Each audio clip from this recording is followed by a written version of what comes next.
In the 20 years that I've done this with the NFL Network, and you've done it for as long as well, Mike, I don't recall a glut of talented running backs sitting ATC at the crib in late June like we're seeing right now, from Dalvin Cook to Zeke Elliott, Kareem Hunt, Leonard Fournette.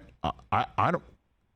How do these guys all land with gigs when it comes down to it? If people stay healthy, the way that the running back position is currently being run, I think we're at a considerable crossroads when it comes to this position right now that we haven't seen in a while. Well, one of the strategies for the guys who are available is just wait for the inevitable injury, because it will happen, and then all of a sudden your market, which may be at a certain level now, goes up when desperation becomes a factor. But Rich, this is simple supply and demand, and it intersects with a system that as of 2011 really makes it harder for running backs to get paid when they are doing their best work. It's low salaries on the way in, and if you got a first-round running back, you can pick up that fifth-year option and then franchise tag, and that's 6 years that you squat on his rights. And then if he's still really good, you can do a seventh year via a second franchise tag, and the franchise tag is held down. It's actually dropped in recent years because the top of the market isn't consuming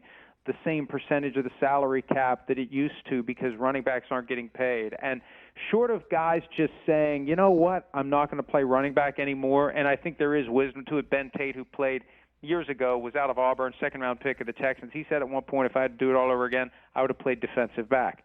Because when you're a great young athlete and you're playing youth football, what happens? The coach says, let's give this kid the ball. And the next thing you know, that kid's a running back, and it's hard to get out of that position, even though it caps your earnings and it caps your career length in the NFL. But we've been trying to come up with ideas. Chris Sims had a suggestion, and I've been pulling that thread over the past few months. Basically a league-wide fund that would reward young running backs as they go for having big yardage, lots of touchdowns, fantasy football darlings, have something that doesn't count against the team's cap, but just recognize that these guys are important and get them paid. Now, that doesn't solve the problem of the veteran who can't find a job, but it does solve the problem that I think is out there, that guys that do the job well just don't get paid what they should. They don't.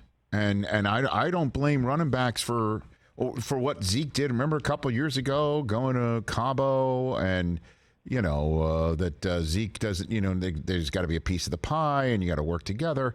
And I don't blame him for holding out for what he did. He got a great contract. He got a contract that was so good that the Cowboys would have loved to have ripped it up last year, but they couldn't because it had a guarantee structure that kicked in a year in advance. He got a great contract. He would have been cut last year, but for the contract that he signed. Unbelievable. Catch the Rich Eisen Show every single day on the Roku channel, 12 to 3 Eastern, for free.